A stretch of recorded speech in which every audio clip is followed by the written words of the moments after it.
Hey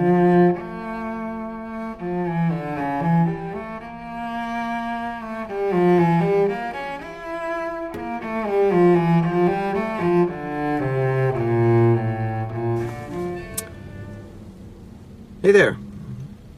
Alright, hey. I'm out here in Los Angeles, out by the LAX, or XLAX airport. And since I got a short amount of time, I thought I'd just do a quick blog.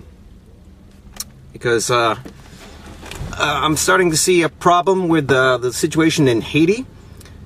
And from a comment one of my subscribers, Gwen, had made. And her friend had emailed her some of the history of Haiti, and what she was saying was it's not just Haiti's one of the most poorest countries in the Western Hemisphere, it's that they were put there deliberately. So thought I'd do a vlog about it. So what we see is the typical thing that's happening in a situation like this. You get the crisis, you have an outpouring of concern, giving, which is good, and then compassion fatigue sets in.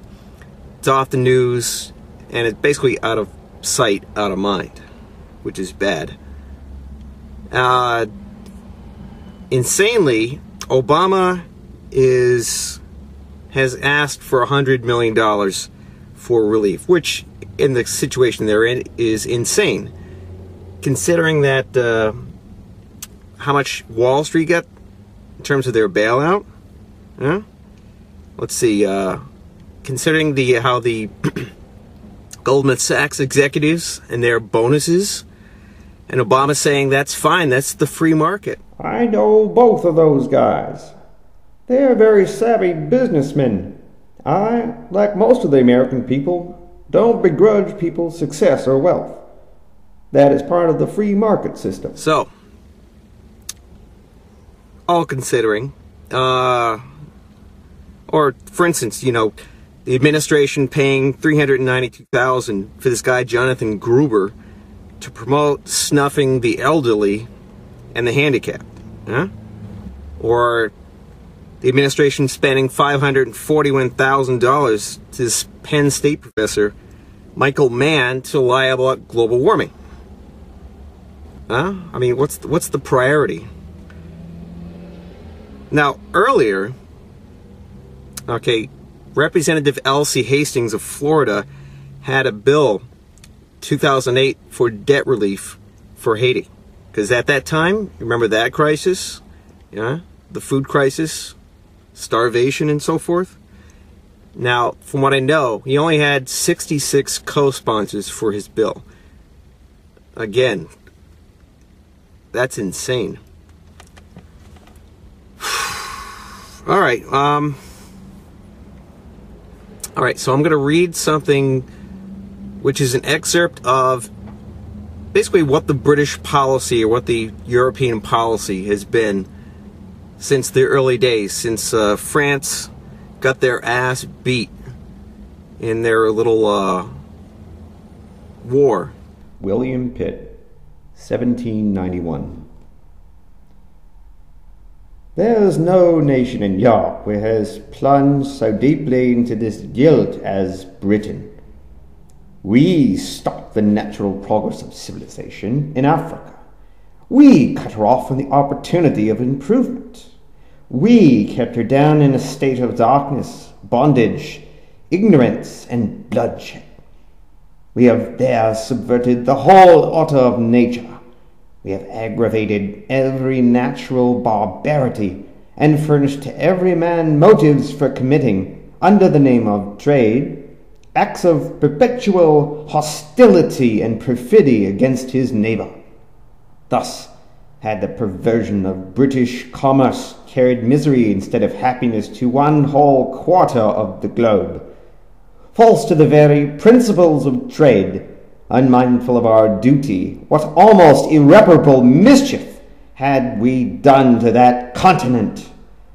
We had obtained as yet only so much knowledge of its productions as to show that there was a capacity for trade, which we checked. because we saw under Franklin Roosevelt in 1941 was the good neighbor policy was to help Haiti become self-sufficient, especially in food, with his good neighbor policy, and that's what happened. Here's a picture of Roosevelt.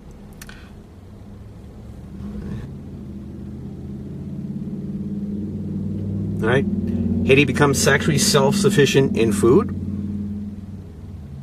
Then, of course, in the Cold War, the Duvaliers and their genocide.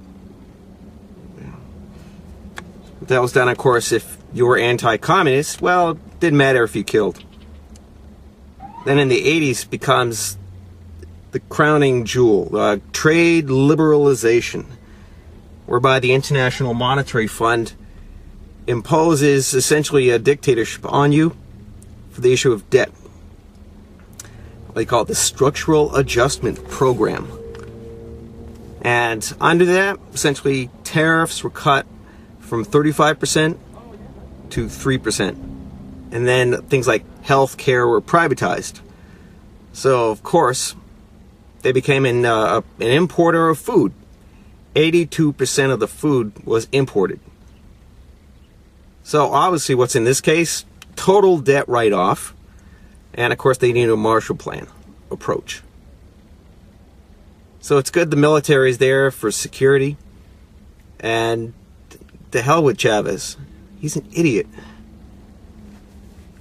Anyways. So, that's my vlog.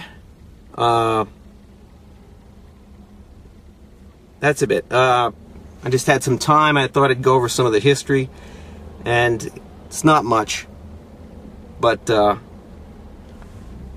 I just... the way the news covers things, it just pisses me off. Okay.